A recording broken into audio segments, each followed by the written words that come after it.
مسلول فرماتے ہیں، ہوئے نور محمد سے زمین و آسمان روشن، ہوئے نور محمد سے زمین و آسمان روشن، زمین و آسمان کیا ہے ہوا سارا جہاں روشن۔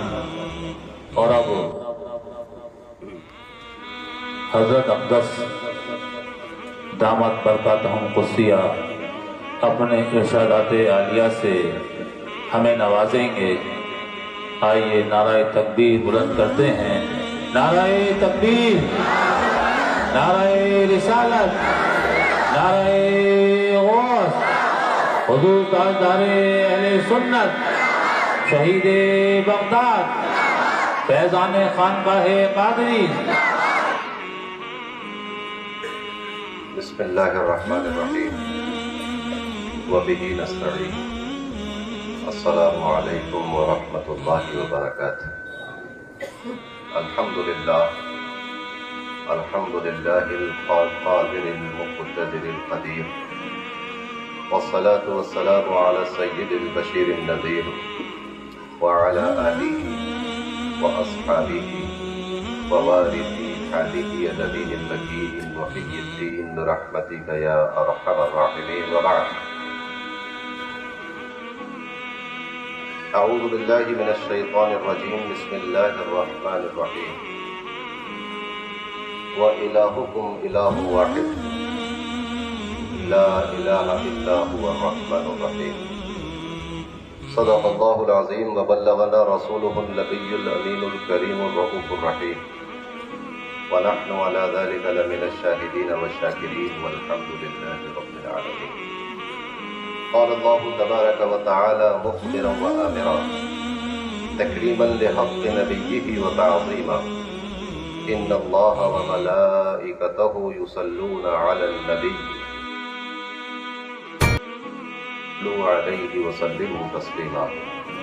اللهم صل وسلم وزد وبارك عليه وعلى آله وأصحابه ووارث حاله وعلى من لديه، صلاة وسلاما عليك يا رسول الله صلی اللہ تعالی علیہ وسلم۔ چلے جب حضور سوئے فلک، بلغ العلا بکمالہ، کوئی دیکھے رخ کی چمک دمک، کشفت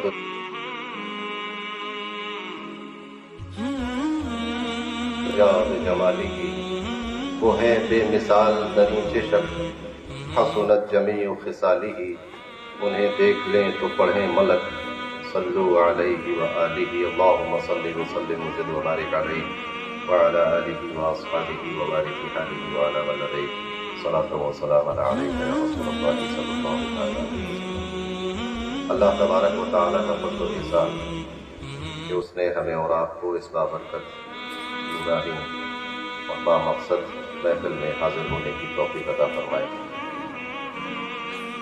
عید میلاد النبی کا جشن ہے، بہت ہی بابرکت مجلس ہے۔ ہماری سعادت کی بات ہے کہ آج ہم اللہ کے پیارے نبی صلی اللہ علیہ وسلم کے ولادت کے جشن کی اس مجلس میں حاضر ہیں۔ میری گزارش ہے باہر جو روڈ پر لوگ کھڑے ہیں وہ آگے آ جائیں، یہاں پر راستے کے بیچ میں کوئی ضرورت نہیں، جو بیچ میں جگہ خالی ہے تو یہاں پر آ جائیں اور راستے کو خالی رکھیں تاکہ آنے جانے والوں کو کوئی تکلیف نہ ہو۔ اور وہاں جو نوجوان کھڑے ہیں وہ اس بات کا خیال رکھیں کہ جب بھی کوئی گاڑی یا موٹر سائیکل آئے تو اس کو راستہ دیں اور وہ بغیر کسی دقت کے گزر جائے اس راستے سے۔ اللہم صلی علی سیدنا و شفیعنا و حبیبنا و مولانا محمد وبارک وسلم، صلاۃ و سلاما علیک یا رسول اللہ صلی اللہ تعالی علیہ وسلم۔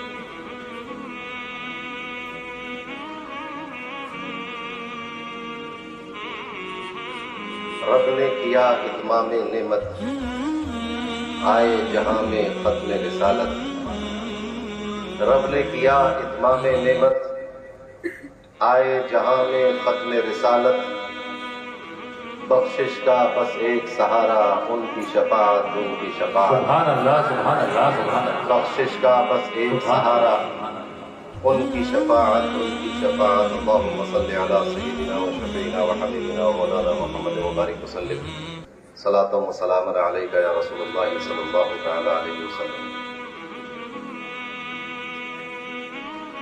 سیف اللہ المسلول نے فرمایا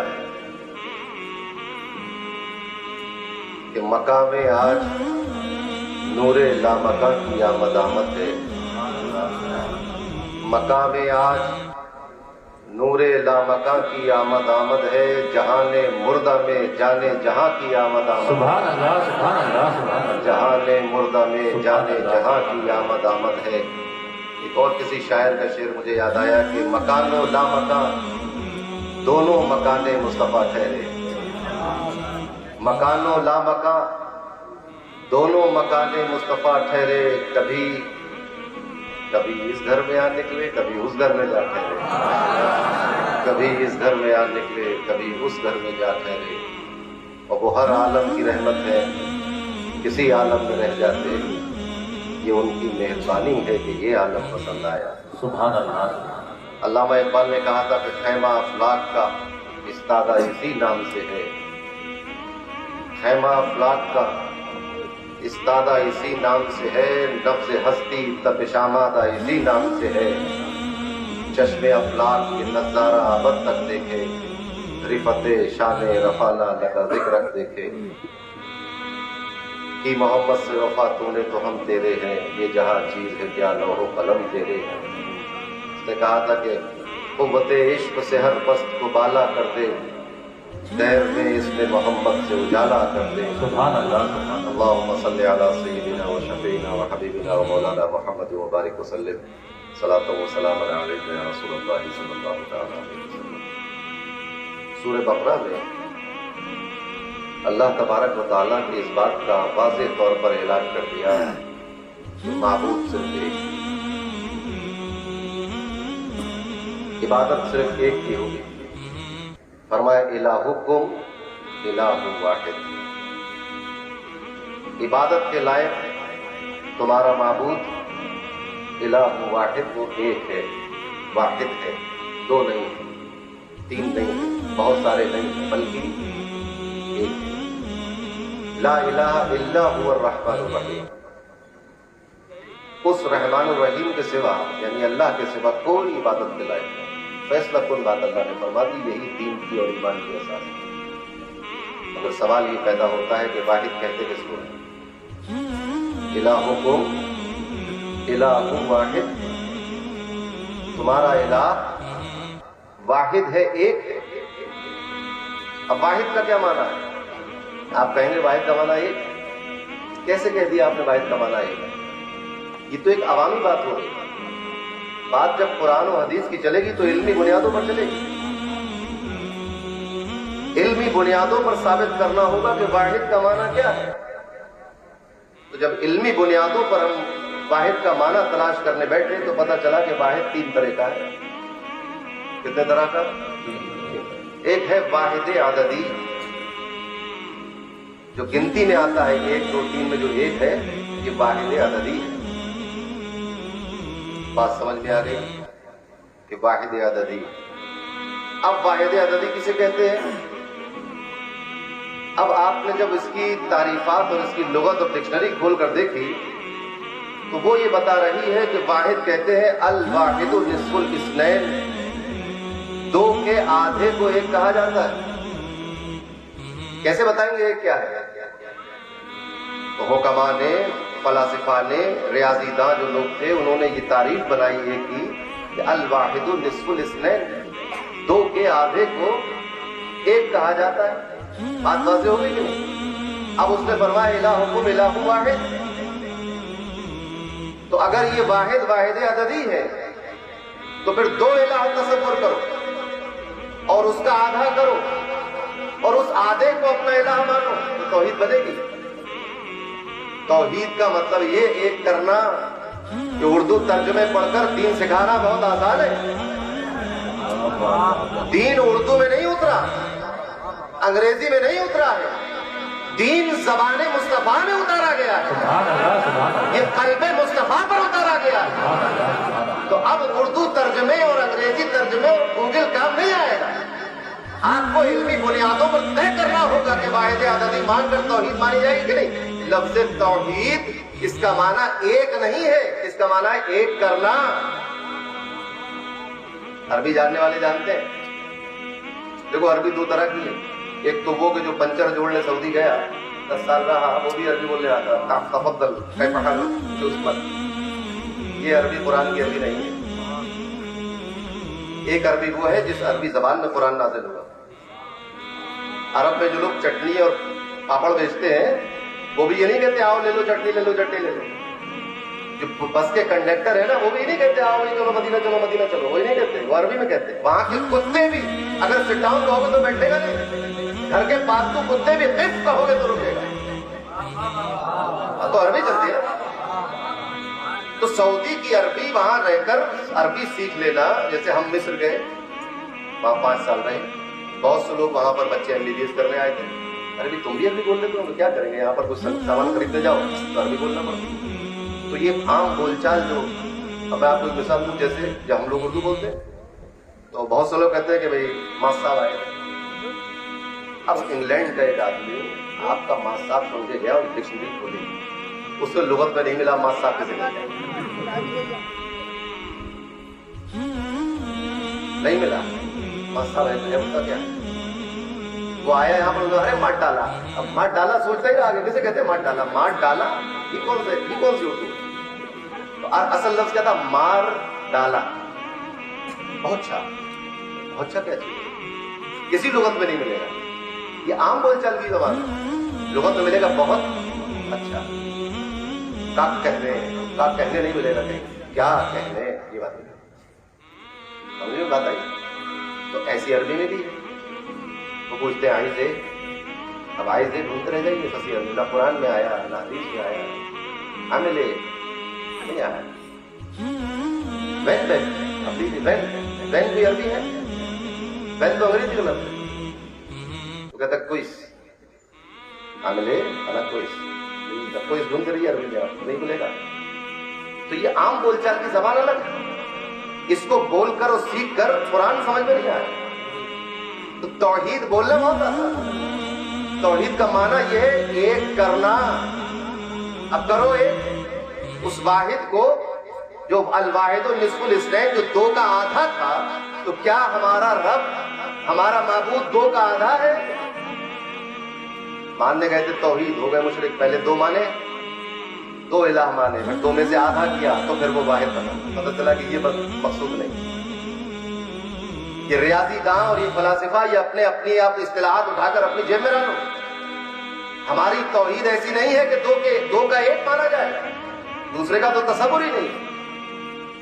آپ نے کہا یہ مانا غلط، واحد کا یہ مانا نہیں. دوسرا مانا کیا ہوگا؟ تو واحد نوعی. تو واحد نوعی کیا ہے؟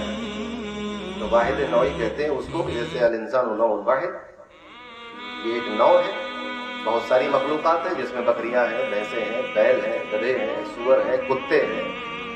انسان بھی ایک مخلوق ہے. تو یہ بہت ساری انواع ہیں. جب آپ کہتے ہیں بھائی انواع و اقسام کا کھانا، یہ انواع سمجھ میں آئی. جب مٹھائی کا ڈبے لے لو، پچرنگی مٹھائی، اس میں برفی ہوتی ہے، رسگلہ ہوتا ہے، چمچم ہوتی ہے، بہت ساری چیزیں ہوتی ہیں. انواع و اقسام کے کھانے. تو انواع نوع کی جمع ہے. تو انسان بھی ایک نوع ہے. تو ایک نوع ہوتی ہے نوع واحد. مگر یہاں پر الہکم الہ واحد میں اگر وہ معبود نوع واحد کا ہے تو بھی غلط ہے. واحد نوعی نہیں ہو سکتا، کیونکہ نوع کہتے ہیں اس کو جو کثیرین متفقین بالحقائق پر بولی جاتی ما ہوا کے جواب. پہلے بہت سے ہوں، جیسے انسان 7 ارب انسان ہے کہ نہیں، ہر کسی کو انسان کہہ دیا جاتا ہے. اور نوع واحد 7 ارب لوگوں کو نوع واحد. اللہ کے ساتھ تو یہ واحد نہیں چلے گا کہ بہت سو پر بول دیا جائے. ایسا واحد نہیں ہو. یہ بھی گنڈم ہو گیا. پھر آیا واحد جنسی. واحد جنسی کیا ہے؟ الحیوان جنس واحد. اب حیوان میں چرند بھی آ گئے، پرند بھی آ گئے، بھینس بھی آ گئی، بکری بھی آ گئی، انسان بھی آ گئے، بچہ بھی آ گیا، بوڑھا بھی آ گیا، جوان بھی آ گئے، عورتیں بھی آ گئی، مرد بھی آ گئے، کبوتر بھی آ گئے، فاختائیں بھی آ گئی، لومڑیے بھی آ گئی، کوے بھی آ گئے، کوئل بھی آ گئی، سب آ گئی حیوان. مگر اس میں مسئلہ یہ ہے کہ یہ کثیرین مختلفین بالحقائق. بکری کی حقیقت الگ ہے، انسان کی الگ ہے، مگر دونوں کو حیوان بول دیا جاتا ہے۔ تو الہ واحد میں یہ واحد جنسی بھی نہیں، پھر یہ واحد ہے کون سا؟ واحد تو ہے اللہ ایک ہی ہے نا، کون سا ایک؟ واحد کون سا ہے؟ جب چھت مار لی ساری دنیا کی طرف، یونانی فلسفے بیکار ہو گئے، یونان کی طب اور ریاضی بیکار ہو گئی، لوٹ پھر کر آپ آئے رسول اللہ کی بارگاہ میں، گیا رسول اللہ بتائیے کہ واحد کا مطلب کیا ہے؟ آئے تھے توحید ماننے کے لیے، مگر جھولی پھیلائے کھڑے ہو در مصطفیٰ پر کہ یا رسول اللہ آپ کی امداد کے بغیر، یاد رکھنا میرا لفظ، آپ کی مدد کے بغیر تو ہم اللہ کو ایک نہیں مان سکتے۔ سبحان اللہ سبحان اللہ سبحان اللہ۔ باقی دین کی بات تو بات کی رہی، اگر آپ رہنمائی نہ کریں، آپ دستگیری نہ کریں، آپ دین کا مفہوم نہ بتائیں، آپ اللہ کو ایک نہ منوا لیں، اس وقت تک کوئی اللہ کو ایک نہیں مان سکتے۔ سبحان اللہ کیسے مانو گے؟ سبحان اللہ سبحان اللہ۔ نعرہ تکبیر، نعرہ رسالت، نعرہ غوث، حضور تاجدار اہل سنت۔ پتا چلا، جواب آیا کہ یہ واحد نہ تو یہ واحد عدد ہی ہے، نہ یہ واحد نوعی ہے، نہ یہ واحد جنسی ہے، بلکہ یہ واحد حقیقی ہے، جس کے ایک ساتھ ہونے کا تقاضا یہ ہے کہ وہ ایک ہو دونوں۔ یہ واحد الہکم الہ واحد، یہ واحد حقیقی ہے کہ اس کی ذات کا تقاضا یہ ہے کہ دو نہ ہو، ایک ہی ہو۔ تو اب کوئی مزار الہ نہیں ہو سکتا، کوئی ولی الہ نہیں ہو سکتا، کوئی پیغمبر الہ نہیں ہو سکتا، کوئی نبی الہ نہیں ہو سکتا، کوئی رسول الہ نہیں ہو سکتا، کوئی بادشاہ الہ نہیں ہو سکتا، کوئی شہنشاہ الہ نہیں ہو سکتا، کوئی منتری الہ نہیں ہو سکتا، تو کعبہ بھی الہ نہیں ہو سکتا، اور حجر اسود بھی الہ نہیں ہو سکتا، اور غلاف کعبہ بھی الہ نہیں ہو سکتا، صفا مروہ بھی الہ نہیں ہو سکتی، چاند اور سورج بھی الہ نہیں ہو سکتے، کیونکہ الہکم الہ واحد، اس الہ کے ہونے کا تقاضا یہ ہے کہ وہ ایک ہو، دوسرا نہ ہو۔ سبحان اللہ سبحان اللہ سبحان اللہ۔ سمجھ آئی بات؟ یہ ہے مسلمانوں کا عقیدہ اور ہمارا اور آپ کا عقیدہ، الہکم الہ واحد، کہ ہمارا معبود ایک ہے، کوئی اس میں شریک نہیں۔ مخلوق اور خالق کے درمیان شرکت کیسی؟ صانع اور مصنوع کے درمیان شرکت کیسی؟ رازق اور مرزوق کے درمیان شرکت کیسی؟ ماں کے ساتھ تو بیٹا شرکت کر نہیں پاتا، باپ کے ساتھ اولاد تو شرکت کر نہیں پاتی، تو مخلوق خالق کے ساتھ شرکت کیسے کر سکتی؟ لہذا شرک یہ توحید کے منافی، شرک ہوگا توحید نہیں ہوگی، توحید ہوگی تو شرک نہیں ہوگا۔ بتاؤ مسلمانوں تمہارے پاس کیا ہے؟ شرک ہے کہ توحید ہے؟ تو پھر مبارک ہو تمہیں کہ تمہارے پاس شرک نہیں۔ اب کہنے والے تمہیں مشرک کہتے رہے، کہنے والوں نے تو رسول اللہ کو بھی بہت کچھ کہا، صحابہ کو بھی کہا، یزید نے امام حسین کو کہا، اس سے کیا فرق پڑتا ہے؟ آپ کا دل بتائیے، اپنے دل پہ ہاتھ رکھیے کہ آپ توحید والے ہیں یا شرک والے؟ الحمدللہ ہم توحید والے ہیں۔ اب ہوتا کیا ہے کہ یا رسول اللہ کہہ دیتے ہو تو لوگ کہتے ہیں مشرک ہو۔ میری تو یہ بات سمجھ نہیں آتی، جو چیز ہم کہہ رہے ہیں اس کا مطلب تم کیوں بیان کر رہے ہو؟ تم تو کہہ نہیں رہے ہو یہ بات، کہہ تو ہم رہے ہیں، ہماری کہی ہوئی بات کا مطلب آپ نکال رہے ہیں، یہ تو کوئی جائز بات نہیں، اچھی بات نہیں ہے۔ جو ہم کہتے ہیں اس کا مطلب ہم بیان کریں گے، جو تم کہتے ہو اس کی ذمہ داری تمہاری، جو میں کہہ رہا ہوں اس کی ذمہ داری میری ہے، جو آپ کہہ رہے ہیں اس کی ذمہ داری آپ کی ہے۔ آپ نے کہا یہ گھر میرا ہے، ثابت کون کرے گا؟ آپ کریں گے نا، یا امریکہ سے آئے گا کوئی یو سے ثابت کرنے آئے گا؟ ہم ثابت کریں گے کہ جامع مسجد ہماری، ہم کریں گے نا ثابت، انشاءاللہ ہم ثابت کریں گے کہ یہ جامع مسجد ہماری۔ جو ہم کہیں گے اس کا مطلب میں بیان کروں گا، جو آپ کہیں گے اس کا مطلب آپ بیان کریں گے۔ میرے منہ میں اپنی بات مت ڈالیے اور میں آپ کے منہ میں اپنی بات نہ ڈالوں۔ تو ہم یا رسول اللہ کہتے تو آدمی کہتا مشرک کیوں ہوگا کہ بھئی اللہ کو، اللہ کے سوا کسی کو نہ پکارو، کہاں گیا ہم قرآن میں آئے؟ معاف کیجیے گا، آپ کے فہم قرآن کا عالم یہ ہے کہ جو آیات مشرکین کے لیے آئی تھی وہ مسلمانوں کو چپکاتی ہیں، اور اللہ نے یہ کب کہا اللہ کے سوا کسی کو نہ پکارو؟ اس نے کہا اللہ کے سوا کسی معبود کو نہ پکارو، مع اللہ الہن آخر، کہ اللہ کے ساتھ کسی دوسرے اللہ کو نہ پکارو، یہ فرمایا قرآن نے۔ سبحان اللہ سبحان اللہ۔ اگر اس طرح کے فتوے رائج ہو جائیں تو نماز نہ پڑھ سکے کوئی، لا تقربوا الصلاۃ، نماز کے قریب میں جانا کہا ہے قرآن میں، دیجیے بھائی، ہم تو ساری زندگی لوگ نماز کے لیے، آپ نے آ کے فتویٰ دیا، قرآن میں آیا لا تقربوا الصلاۃ، اب نماز کے قریب نہ جاؤ، اور پھر یہ وہ آیت جو منسوخ ہو چکا اس کو اب تو دوسرا حکم آ گیا اس کے مقابلے۔ بات پوری ہونا چاہیے۔ جب شراب مکمل حرام نہیں تھی تو یہ حکم آیا تھا، شراب کے مکمل حرام ہونے سے پہلے والا حکم ہے یہ کہ جب تم نشے میں ہو، شراب کے نشے میں ہو، تو نماز کے قریب نہ جانا۔ تو اللہ کے ساتھ، اللہ کے علاوہ کسی کو نہ پکارو، مع اللہ، اللہ کے ساتھ نہ پکارو کس کو؟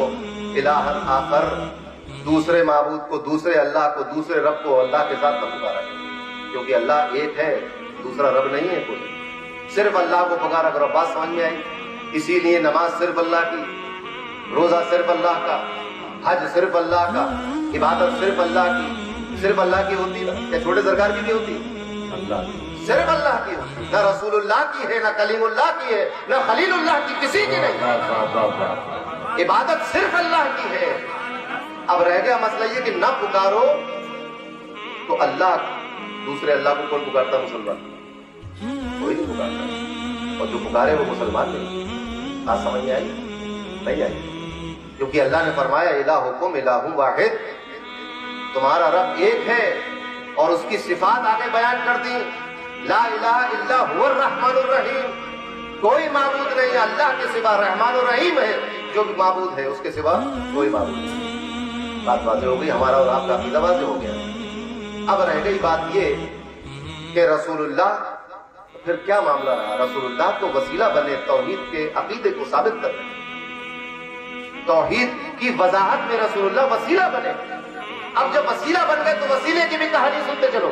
وسیلہ اس کو کہتے ہیں کہ جو مقصود تک پہنچا دے، جو مطلوب تک پہنچا دے، اور مطلوب تک اب بات واضح ہوئی، جو مطلوب تک جب پہنچ جاؤ گے تو وسیلہ ختم ہو جائے۔ یہ ہے وسیلے کی تعریف۔ جو مقصود تھا، جو مطلوب تھا، جو ایم تھا، وہاں تک پہنچانے والی چیز کو وسیلہ کہتے ہیں۔ مثلا میں مدرسہ قادریہ سے بذریعہ کار یہاں آیا تو کار ایک وسیلہ بن گئی یہاں پہنچنے کا۔ اب یہاں پہنچ کر بھی کار ہی میں بیٹھے رہے، ہم تو نہیں اتریں گے اس سے، یہ تو وسیلہ ہے۔ ارے کوئی احمد آدمی، تم یہاں آنے کے لیے کار میں بیٹھے، اب اترو، تو وسیلہ چھوڑنا پڑا کہ نہیں چھوڑنا پڑا؟ چھوڑنا پڑا وسیلہ۔ اب وسیلہ تو وسیلہ نبی کریم وسیلہ ہے، تو نبی کریم کو کس کام کا وسیلہ تھے؟ توحید پہنچانے کا۔ توحید پہنچ گئی تو وسیلے کو چھوڑ دیجئے۔ چھوڑنا بھی دو تین طرح سے ہو سکتا ہے، یا تو کہو کہ اب رسول اللہ کی بات ختم ہو گئی، اب تو صرف اللہ، وہ تو پہنچا دیا، کافر ہو گئے، بات نہیں بنے گی۔ لا الہ الا اللہ محمد رسول اللہ، یہ جب تک نہیں کہیں گے بات نہیں بنے گی۔ اور رسول اللہ صرف کلام پہنچانے کا وسیلہ نہیں تھے، صرف دین دینے کا وسیلہ نہیں تھے، صرف توحید کا پیغام لانے ہی کا وسیلہ نہیں تھے۔ دو طرح کے وسیلے ہیں، ادھر سے پیغام لانے کا وسیلہ تھے، یہاں سے ایمان پہنچانے کا وسیلہ تھا۔ بغیر ان کے قرآن آیا نہیں ہے، اور بغیر ان کے ایمان جا نہیں سکتا۔ بغیر ان کے کوئی مومن اپنے ساتھ ایمان یہاں سے لے نہیں جا سکتا، بغیر ان کے ایمان آ نہیں سکتا، اور ان کے ساتھ، اور بغیر ان کے جا بھی نہیں سکتا۔ اب ایک آیت قرآن میں آ گئی بس اسی تعلق سے، بہت زور و شور سے پڑھی جاتی ہے، وَلَوْ أَنَّهُمْ إِذْ ظَلَمُوا أَنفُسَهُمْ جَاءُوكَ۔ دیکھیے قرآن کہہ رہا ہے کہ وہ لوگ جنہوں نے گناہ کر لیے تھے اگر آپ کے پاس آ جاتے، دیکھیے وسیلہ ہے ساتھ، بات تو صحیح ہے مگر بات ادھوری ہے۔ یہ تو دیکھو کہ یہ آیت آئی کہاں پر ہے؟ دھوکہ اس کو دینا جسے قرآن پڑھنا نہ آتا ہو۔ سورہ نساء کی 64ویں آیت ہے، ذرا 4 صورتیں آیتیں اوپر کی بات کرو۔ سورہ نساء کی آیت نمبر 61 میں مفہوم کیا چل رہا ہے؟ آخر وہ لوگ کون تھے جنہوں نے اپنے اوپر ظلم کر لیا تھا؟ یہ بھی تو واضح ہونا چاہیے نا۔ وہ لوگ کہ جنہوں نے گناہ کر لیا اگر آپ کے پاس آ جاتے، وہ ہے کون لوگ؟ قرآن بتا رہا، سنتے چلیے، سورہ نساء کی آیت نمبر 61، قرآن بتا رہا ہے، وَلَوْ وَإِذَا قِيلَ لَهُمْ تَعَالَوْا إِلَى مَا أَنزَلَ اللَّهُ وَإِذَا قِيلَ لَهُمْ تعالوا الى ما انزل الله والى الرسول رأيت المنافقین یصدون عنك صدودا۔ اے پیارے حبیب، اس دھرتی پر کچھ لوگ ایسے ہیں، سورہ نساء آیت نمبر 61 سرچ کرو اپنے موبائلوں میں، نکالو، تفسیر طبری نکلے گی نکالیے، بغوی نکلے گی نکالیے، ابن کثیر نکلے گی نکالیے اس کو, آلوسی کی نکلے گی نکال کے پڑھیے.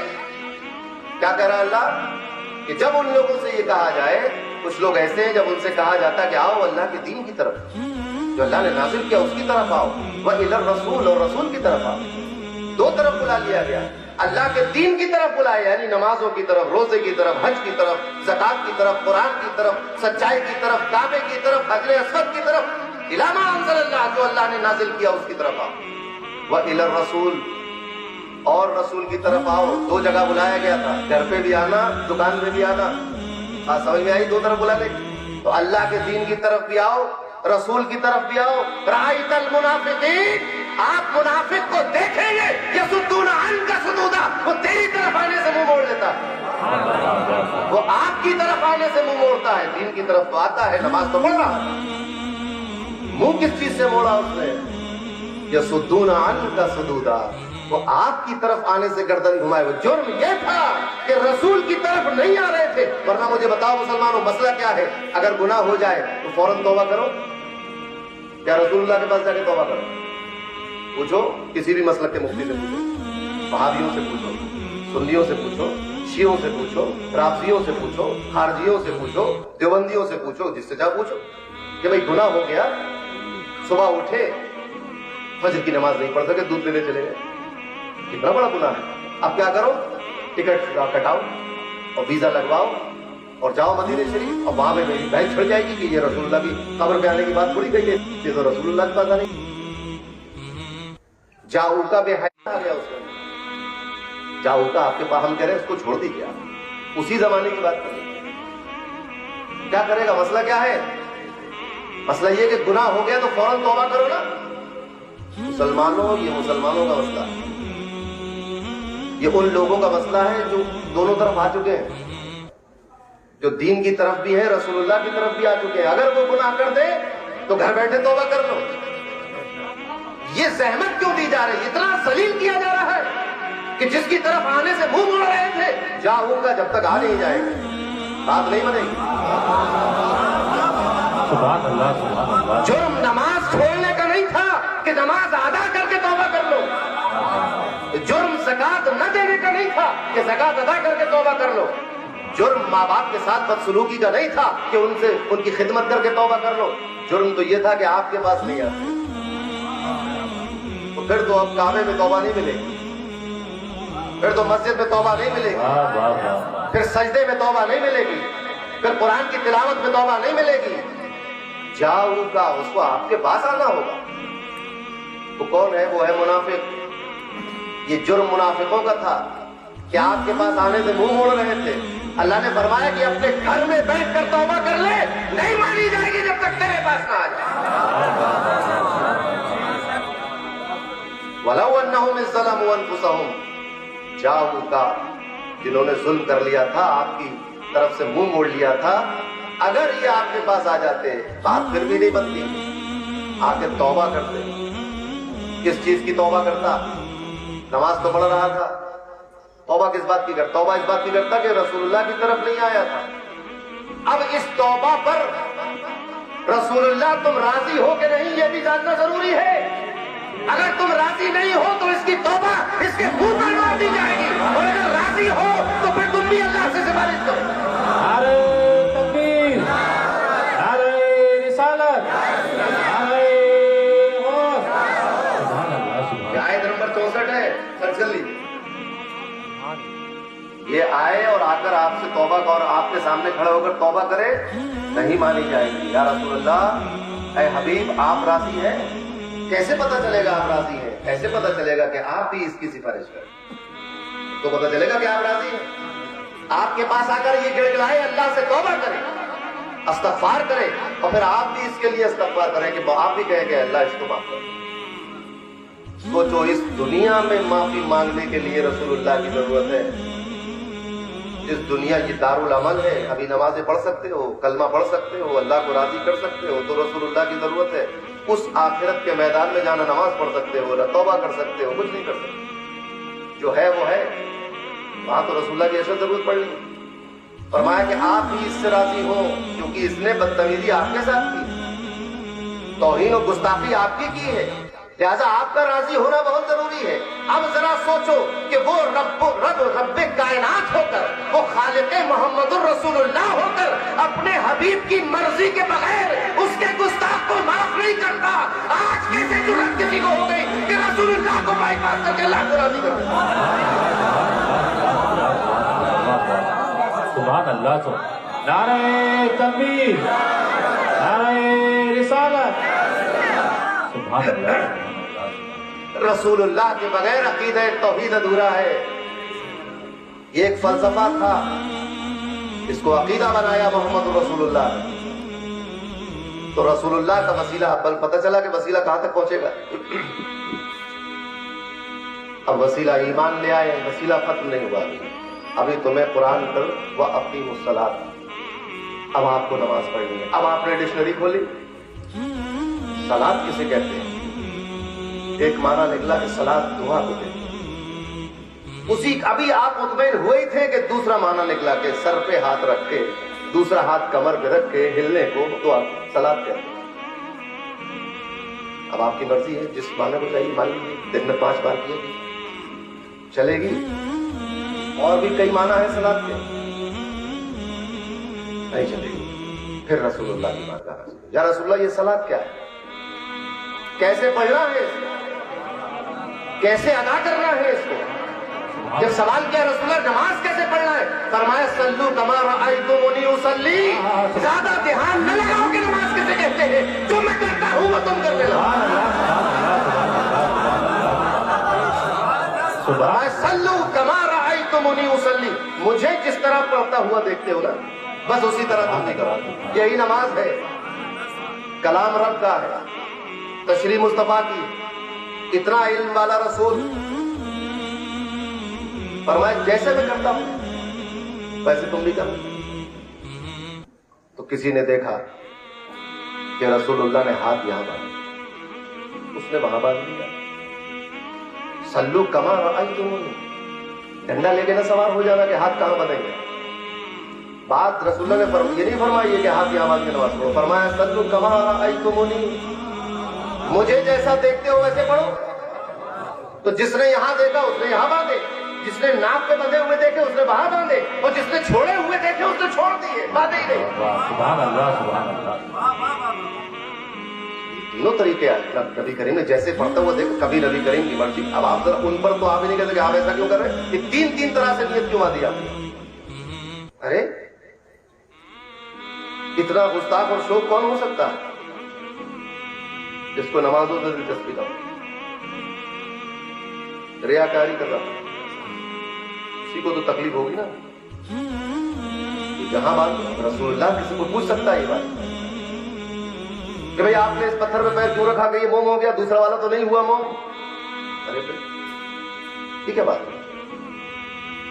وہ رسول ہے، وہ نبی ہے، جیسا وہ کریں گے وہی شریعت بنے گی، جو وہ بتا دیں گے وہی قانون بنے گا.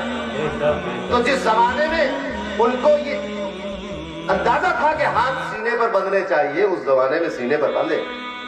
جس زمانے میں وہ یہ چاہتے تھے کہ ہاتھ نماز میں رفع دین کیا جائے، اس زمانے میں رفع دین کیا. اور جس زمانے میں چاہتے تھے کہ اب رفع دین کی ضرورت نہیں ہے، ایمان راسخ ہو چکا ہے، بتوں کو چھوڑ چکا ہے مسلمان، اب رفع دین کی ضرورت نہیں رہی، رفع دین کرنا بند کر دیا. سبحان اللہ. جھگڑا کیا؟ ارے یہ شکوہ تو ہمیں ہونا تھا کہ آپ ہاتھ کیوں اٹھاتے ہیں نماز میں، نہ کہ الٹا شکوہ ہم سے کہ ہم کیوں نہیں اٹھاتے. ہم اس لیے نہیں اٹھاتے کہ اب ہماری بغلوں میں بت نہیں رکھے. اب ہم آمین اس لیے زور سے نہیں کہتے کہ ہمارے منہ میں چھوٹا سا بت نہیں رکھا. جن کی بغلوں میں بت رکھے تھے ان کے ہاتھ اٹھوا دیے گئے کہ اگر بغلوں میں بت رکھے ہو تو نیچے گر جائے. یہ تھا مسئلہ. اور تمام احادیث کا ذخیرہ موجود ہے، فقہا اور ائمہ مجتہدین کی اور تشریحات موجود ہے، مگر ہم اس کا بھی احترام کرتے ہیں. رسول اللہ نے کسی بھی مصلحت سے کچھ بھی کیا ہو ہمارے لیے قابل احترام. ہم یہ نہیں کہہ سکتے اگر رسول اللہ صلی اللہ علیہ وسلم نے گھر میں آٹا بھی گوندھ دیا ہمارے لیے وہ بھی قابل احترام. اگر انہوں نے سرکہ پسند کر لیا ہمارے لیے وہ بھی قابل احترام. آپ کو معلوم ہے